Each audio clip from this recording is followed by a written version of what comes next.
Welcome to our Delmy podcast, Globe Operations on the Go. I'm your host, Therese Snow.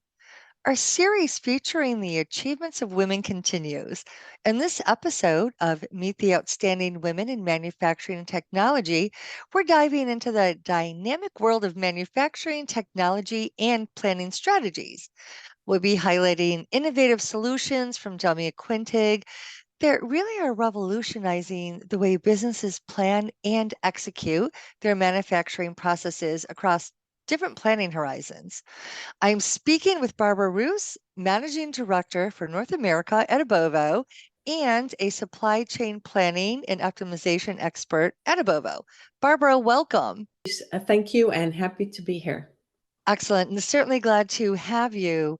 So, Barbara, let's start with where you work and what you do.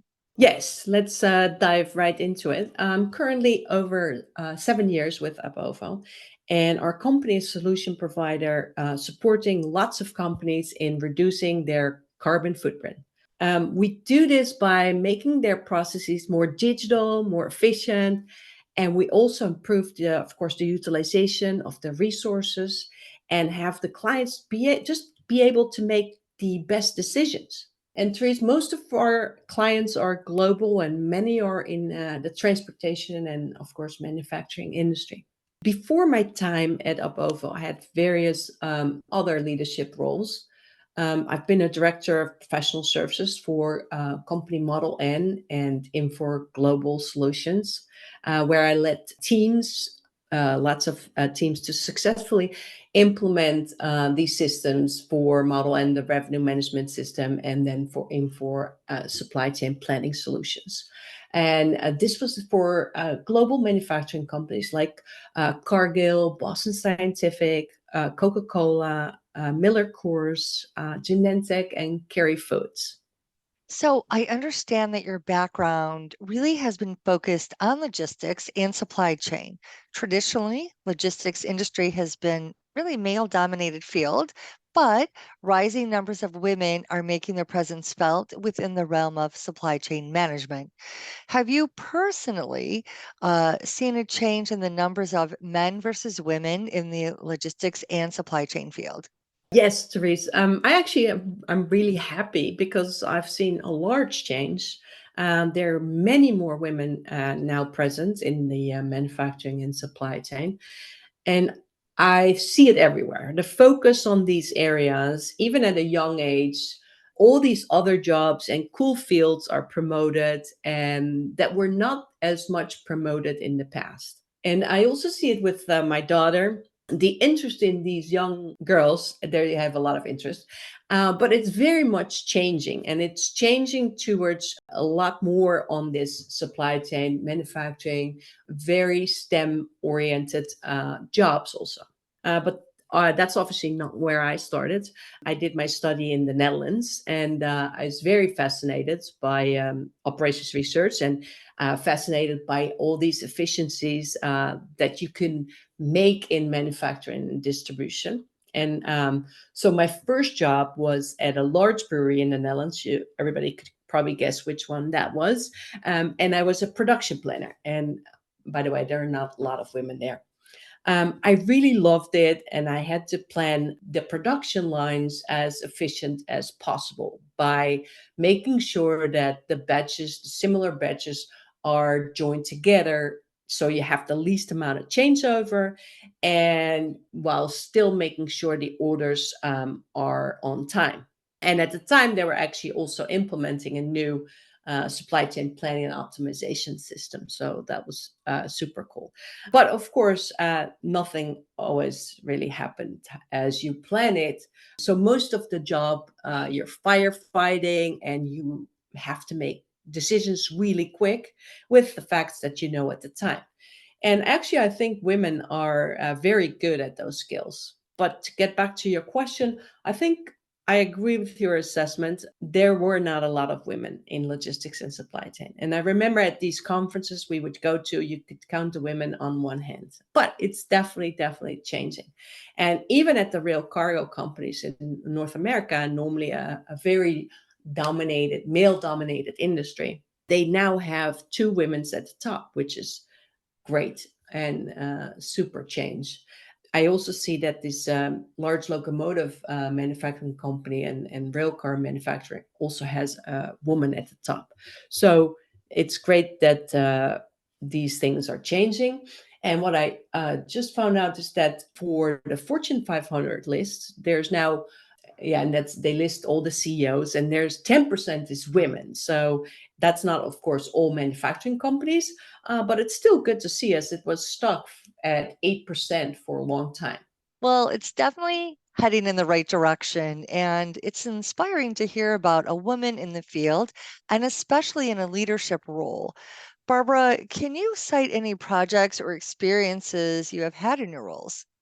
Yeah, over the long working years, I've worked with a lot of software in the planning and optimization in various planning levels. And these planning levels are strategic, tactical, and operational. And I would like to take these into account because I did see some changes with the amount of women working in those areas. But the software that you would use in these different levels is, for example, you answer a question, are you able to produce or source enough if you get 3 more customers next year? So it's a very strategic question, but you also need to know, like, on the capacity, if you have enough. And the other question could be, where should our new distribution warehouse be?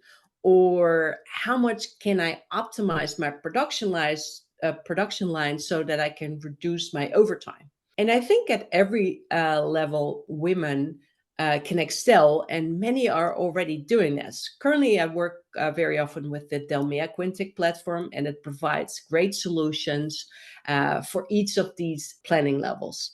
And at Ab Ovo, we often recruit people from with operations research or math degrees to do these optimization projects.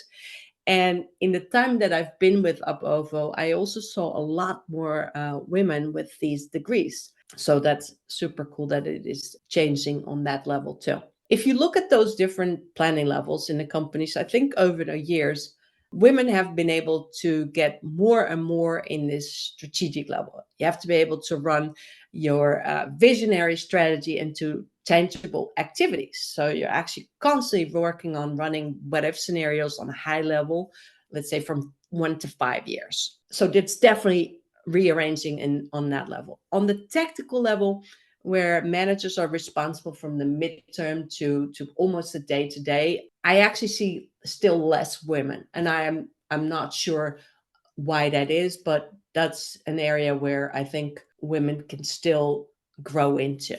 And on the scheduling level, or so on the hour to hour, where you create the optimal schedules to keep the operations running, and you take into account all these constraints and resource availabilities, you actually see a lot more women nowadays. And I think it's great that the world is changing constantly. I think no person, or that's what I tell my daughter, that she shouldn't be afraid of stepping into a new field. I think we can all use some extra push to take us into a new direction. But for women, I think change has happened already. So I don't think there needs to be a lot of push, but like just go for it and make that change. Yep, definitely well said. Go for it and make that change. Thank you. So, Barbara, can you please share advice that you may have for women who want to make a career in supply chain management?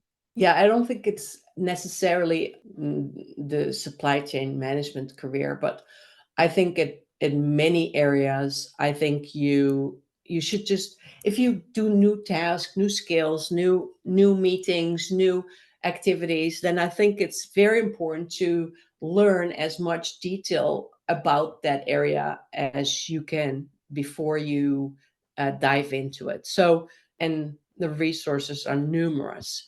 And I would say, and also all the things that you don't know, just ask the questions and form your own opinion and form the things that you want to take from the meetings that you have. And definitely don't let yourself be intimidated, scared, or afraid. Make sure that you always verify your information with different people so that you get faster to the truth.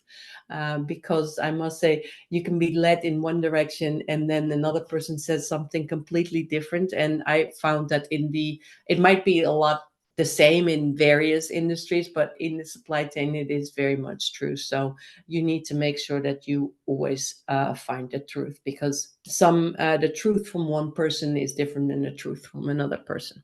Yep, 100% agree. I think, perspective and truth and going to the, of course, the sources really does make a difference. And I want to touch a little bit, Barbara, you mentioned, just learning and growing, and that even goes beyond the workplace, right? I mentioned this because in preparing for this podcast, I also discovered that you also had a brief stint as a teacher in an orphanage, which I found very fascinating. I believe it was Nuestros Pequeños Hermanos, as translated to our little brothers, and it was in Nicaragua. Really, that's so fascinating. Would you like to tell our listeners a little bit about this?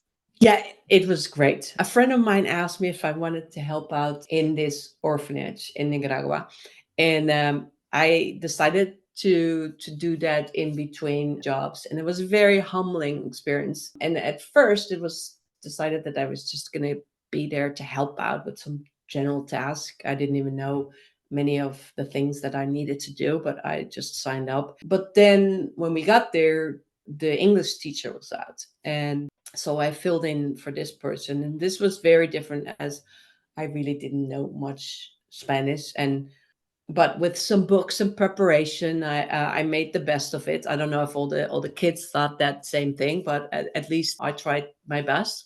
And I think the message is always you have to try something new all the time, as that's the only way that you're learning. But I learned that I'm not a really good grade school teacher. I don't think I would be either. They're definitely a special breed, right? It takes certain people. So I'm sure you were great.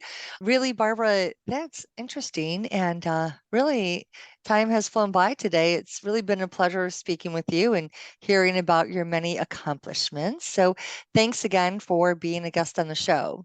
Yeah, Therese, it's been great to be here with you. And I hope we all push forward in our society to break down the boundaries, and not only for women.